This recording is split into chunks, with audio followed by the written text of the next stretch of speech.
नमस्ते, मैं संजय सुमन आप तमाम दर्शकों, छात्रों का हार्दिक अभिनंदन एवं स्वागत करता हूँ।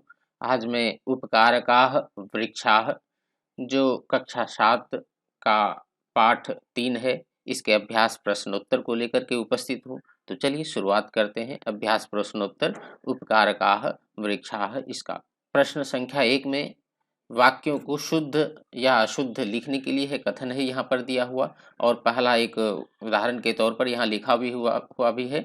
वृक्षाः अस्माकं जीवनस्य आधाराः सन्ति। वृक्ष हमारे जीवन के आधार हैं। तो यहाँ पर शुद्धम ये लिखा हुआ है। उसी प्रकार से जो कथन शुद्ध है तो वहाँ पर सामने शुद्धम लिखना है और जो कथन अशुद्ध है उसके सामने अशुद्धम लिखना है। वृक्षा दूसरा, वृक्षाः भूमेः उद्भवन्ति। वृक्ष भूमि से उत्पन्न होते हैं। तो ये शुद्ध है यहाँ पर, तो शुद्धम। वृक्षाः अपि भोजनम कुर्वन्ति। वृक्ष भी भोजन करते हैं। तो यहाँ पर ये शुद्धम है तो इसलिए शुद्धम होगा। सर्वे वृक्षाः फलानि यच्छन्ति। सभी वृक्ष फल प्रदान करते हैं, फल देते हैं। तो सभी वृक्ष फल नहीं देते इसलिए यहाँ पर अशुद्धम होगा। वृक्षाः अपि जायन्ते वर्धन्ते म्रियन्ते च। ये भी सही है, वृक्ष भी जन्म लेते हैं, बढ़ते हैं और मर जाते हैं, तो शुद्ध है ये।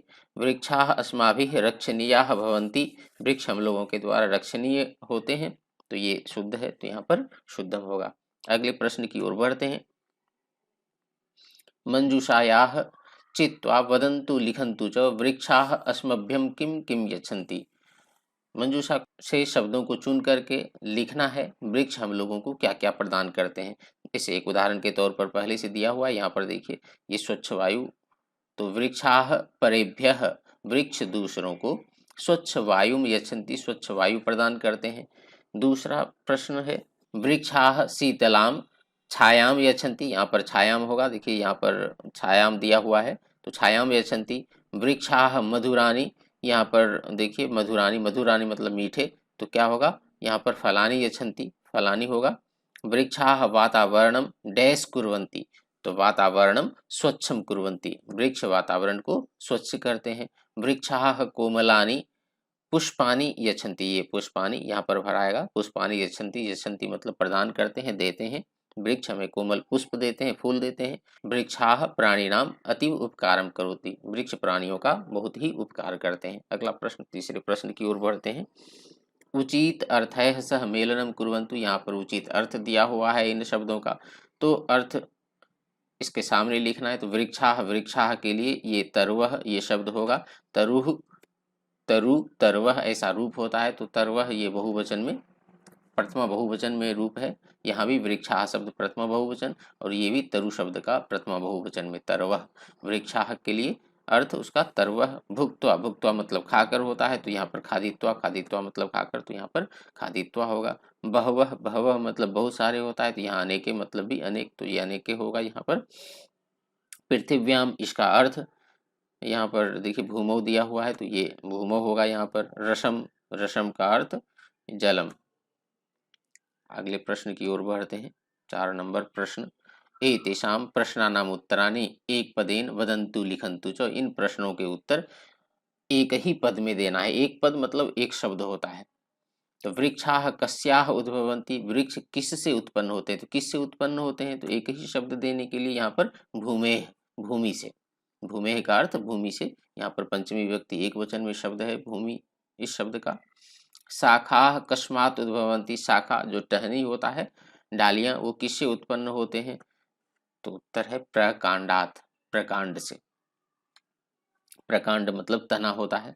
पुष्पानि कुत्र भवन्ति। पुष्प कहाँ होते हैं, तो प्रशाखासु, प्रशाखाओं में फूल खिलते हैं, फूल फल आदि प्रशाखाओं में।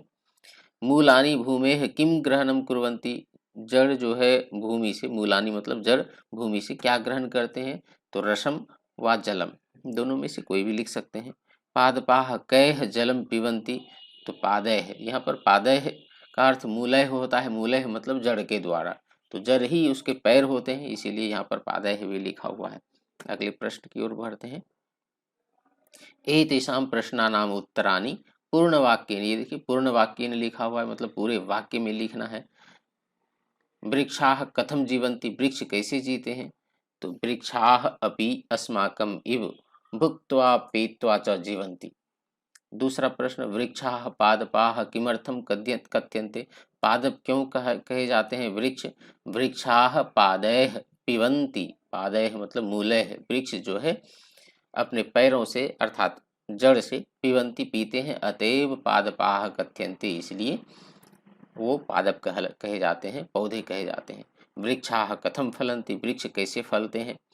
तो इसका उत्तर, वृक्षाणाम मूलानि भूमेः रसं गृहीत्वा अन्येभ्यः अवयवेभ्यः यच्छन्ति येन वृक्षाः फलन्ति।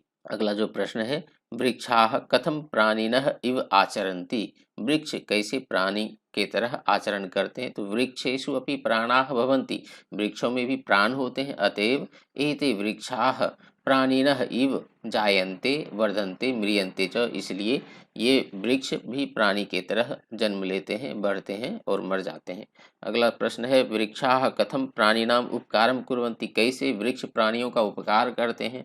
तो वृक्षाः पत्रैः, वृक्ष पत्तों से, पुष्पैः फूलों से, छाया छाया से, बल्कलैः बल्कल मतलब होता है वृक्ष का छाल, काष्ठैः च और लकड़ी से, सदैव प्राणिनाम उपकारम कुर्वन्ति, हमेशा ही प्राणियों का उपकार करते हैं। अगला जो प्रश्न है उसको देखिए, स्थूल पदम आधृत्य प्रश्न निर्माणम कुर्वन्तु, स्थूल पद के आधार पर, ये मोटे अक्षर के आधार पर प्रश्न का निर्माण करना है। ये साधारण वाक्य है और साधारण वाक्य से आपको प्रश्न वाले वाक्य को का निर्माण करना है। तो इसमें वृक्षाः इसके लिए मूल शब्द देना है, जो प्रश्नवाचक शब्द है वो क्या होगा?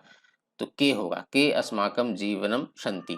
यहाँ पूरा वाक्य में लिख करके, केवल ये शब्द नहीं लिख करके पूरा वाक्य लिखना है और बाद में पूर्ण विराम नहीं दे करके प्रश्नवाचक चिन्ह को लगाना है।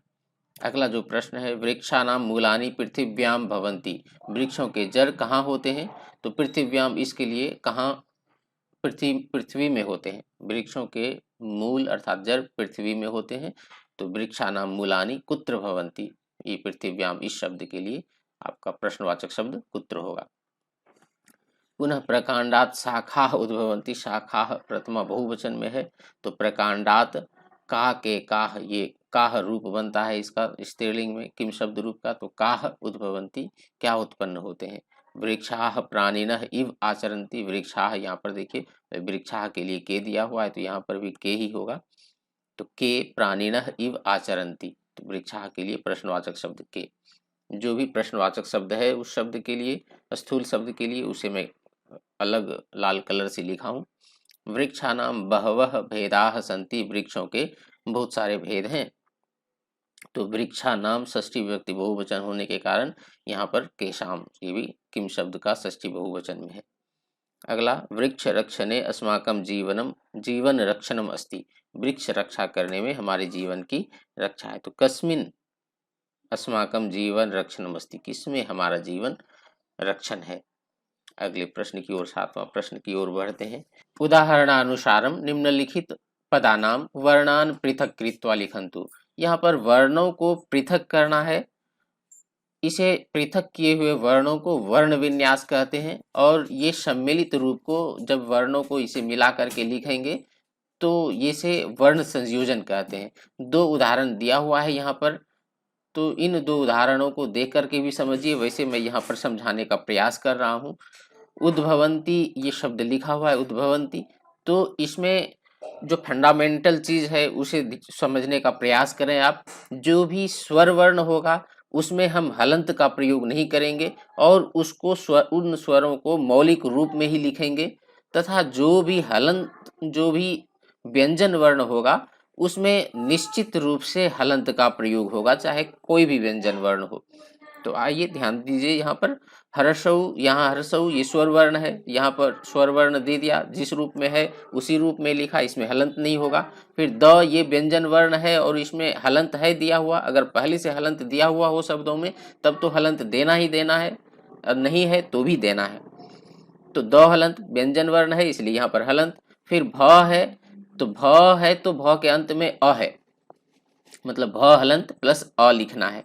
फिर व है, मतलब व के अंत में अ है तो व हलंत प्लस अ, और आधा न है, यहाँ जो भी मात्रा रहेगा आकर हर्षई, हर्षऊ, दीर्घऊ, री, ए, तो मात्राओं को हमेशा हम बाद में लिखते हैं, इसलिए ये हर्षई मात्रा है, इसको सबसे अंत में लिखेंगे।